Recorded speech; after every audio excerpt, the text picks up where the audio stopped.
Over the years with backpacking, I've carried a lot of gear with me on the trail that I thought I would need or that I would want, and I ended up not needing it or wanting it and really regretted bringing it.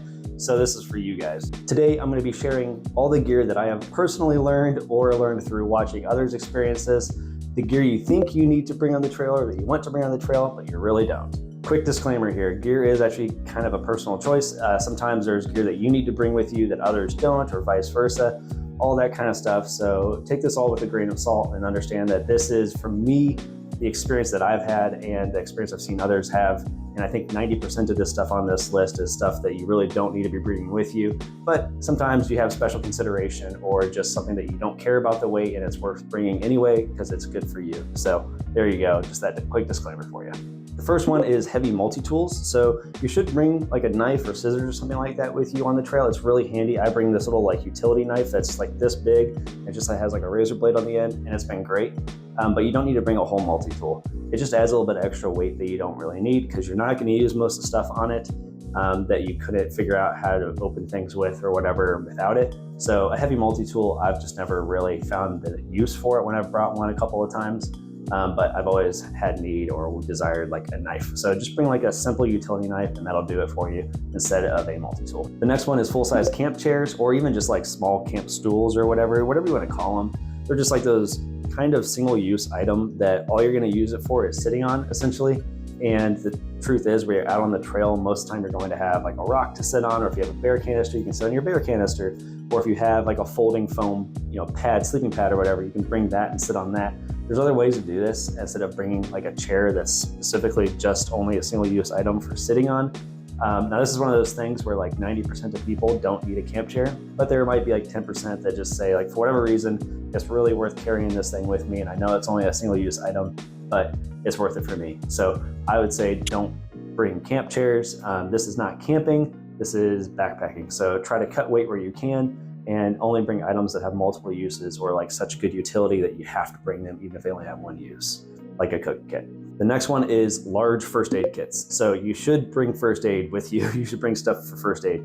But when you're buying those kits, a lot of times they'll come with like duplicates of items that you're already going to bring with you on the trail. So when you're just looking at your first aid kit, like pull out the stuff that you don't actually need in it.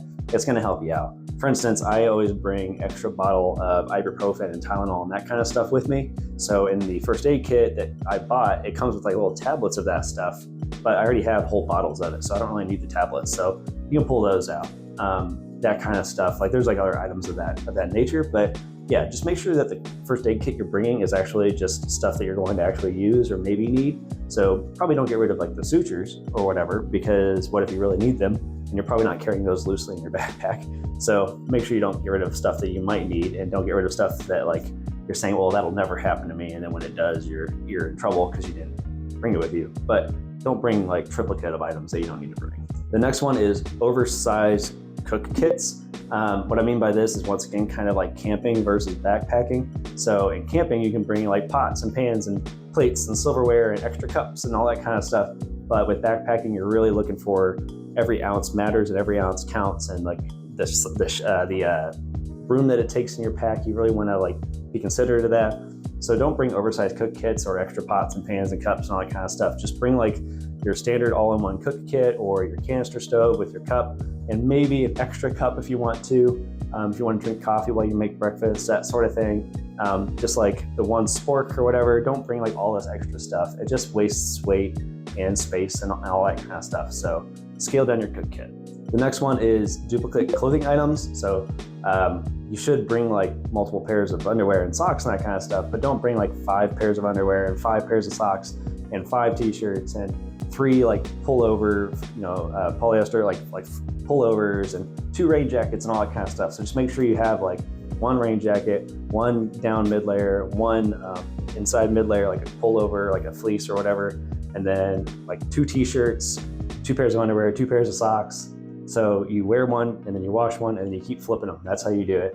And then you can also bring a change of clothing for just sleeping in. That's not a bad idea because it keeps your sleeping bag clean. And also you just know like when you're going to bed in clean clothes, more or less. And that's a really good feeling. So like 2 pairs of hiking clothes that you swap out and then 1 pair of sleep clothes. So that's all you need. Don't bring like 5 items of something. The next one is books.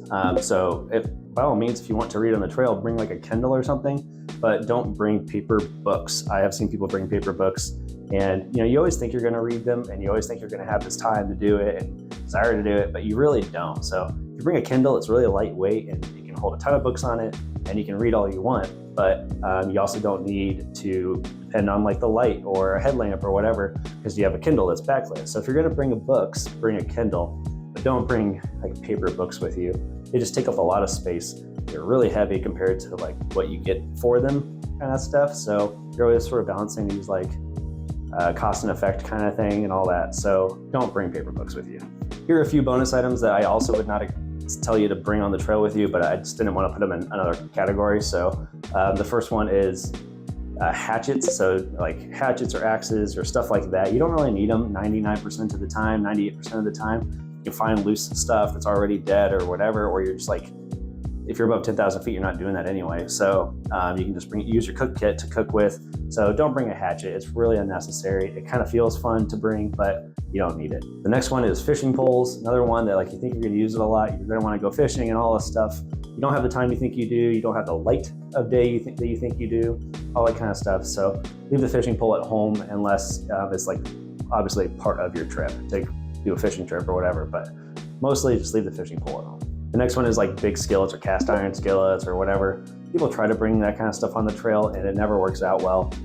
You might think like, oh man, it'd be great to like use this to cook something for breakfast or whatever, but it's not worth it for what you get out of it. So just leave like full-size cooking gear at home. The next bonus item is large lanterns or like big lights or whatever. Just use the headlamp, a lot lighter, a lot easier, fits on your head, and also you're not like lighting up the whole area when you don't need to. So just use headlamps. Another one is travel pillows or even full-size pillows.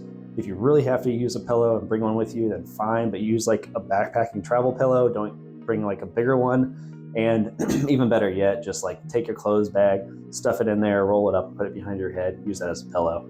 A lot easier.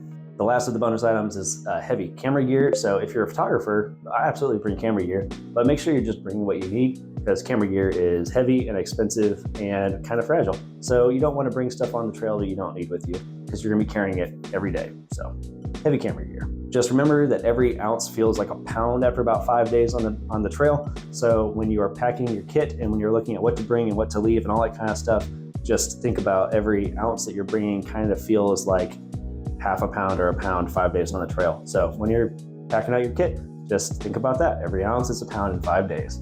So there you go.